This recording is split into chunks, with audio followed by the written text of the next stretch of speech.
Doctor Yunus প্রধান উপদেষ্টা হিসেবে ছিলেন, এখন তাকে প্রেসিডেন্ট করা হবে এবং বিপ্লবী জাতীয়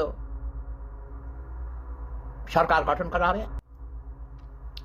বিপ্লবী হয়তো নাম দিবে না, জাতীয় সরকার, এবং সেই জাতীয় সরকার নির্বাচন অনুষ্ঠান করবেন আস্তে ধীরে। আগে সংস্কার হবে,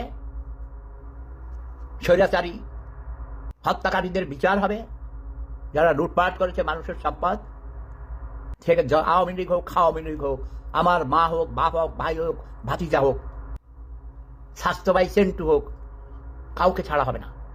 প্রফেসর ডক্টর মোহাম্মদ ইউনূস সাহেব আমার অত্যন্ত প্রিয়, শ্রদ্ধাভাজন। একসঙ্গে কাজ করেছি প্রায় 20-25 বছর দেশ স্বাধীন হওয়ার পর। এই ভদ্রলোককে অসম্মান করে যারা ভাগাইতে চায় তারা জাতির শত্রু, দেশের শত্রু। আমি অনুরোধ করব তাকে বাংলাদেশের প্রেসিডেন্ট করা হোক এবং একটা জাতীয় সরকার গঠন করা হোক।